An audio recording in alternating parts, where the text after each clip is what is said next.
Apakah nanti setelah kematian, bentuk jiwa kita mencerminkan kehidupan kita selama di sininya?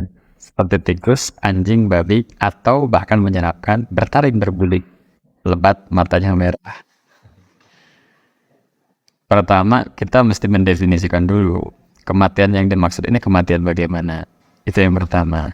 Nah, kalau misalkan saya mencoba menguraikan dan menjelaskan berdasarkan keilmuan Nabi yang disebut dengan nubuwah, yang sederhananya nubuwah itu sunatullah alam semesta, dari kapan sampai kapan tidak akan pernah berubah.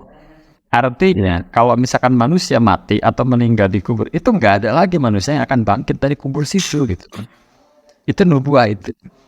Lalu ketika ada hadis, ada Al-Quran yang berbicara seperti itu, nah ini menguji kasafah musyahadah kita sudah benar atau tidak. Contohnya kebangkitan dari kubur yang diartikan secara harfiah, artinya benar-benar kebangkitan dari kubur yang di tanah itu, bukan dari tanah ini.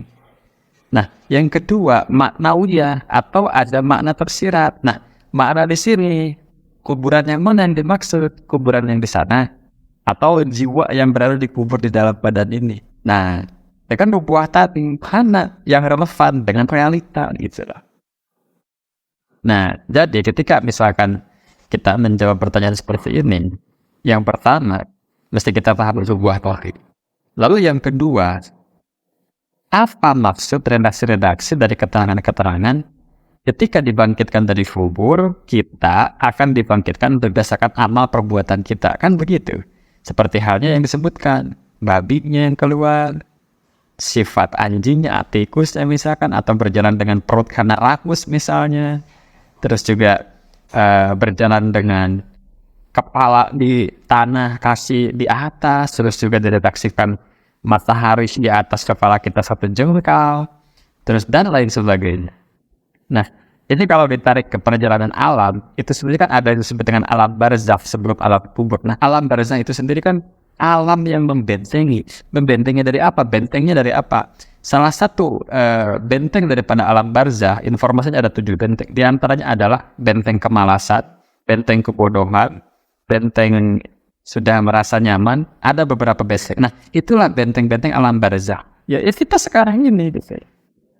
Lalu di sini ketika nanti, nah itu nanti matinya yang bagaimana? Contoh sederhananya seperti inilah. Sekarang saja ketika kan memang pada dasarnya kan tubuh ini mati kemudian dihidupkan, kan begitu bahasa sederhana. Nah, di sini kan ada bahasa jiwa. Nanti kalau ada jiwa ada ruh, nanti kalau ada ruh ada badan. Nah, ini juga harus didefinisikan dulu. Nah, di Al-Quran ini sendiri banyak definisi tergantung konteks kalimat. Misalkan dalam satu redaksi Al-Quran menyebutkan ada 21 kali menggunakan bahasa ruh yang maknanya itu beda-beda. Bisa dia selalu menghubungkan dengan kedamaian, ya, yang menghubungkan dengan sisi kehidupan, ada yang menghubungkan dengan udara, ada. Jadi banyak makna ruh sendiri yang dimaksud oleh Al-Quran yang disebutkan 21 kali sendiri, maknanya beda-beda gitu loh. Tapi sederhananya, rih itu berasal dari bahasa Arab yang berarti ruah.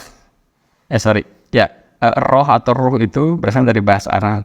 Nah, ar-ruah, ar-ruh, yang artinya angin, udara gitu. Nah, jadi dalam konteks fa'idha sawaitu fanafastuhu min ruh, itu ruh yang ditiupkan. Berarti erat ini hubungannya antara udara dengan ditiupkan atau hisab.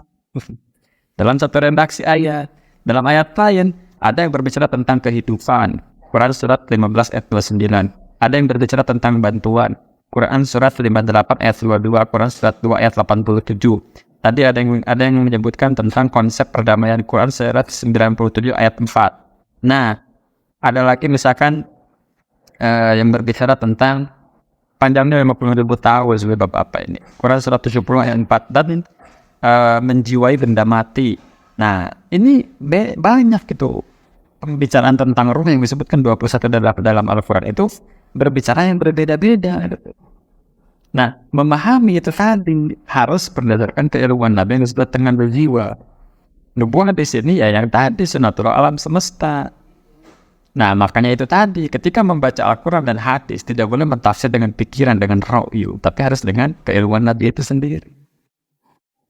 Jadi bagaimana menjawab pertanyaan seperti ini? Ya, sepertinya sudah cukup ada jawaban lah yang benar-benar seperti itu.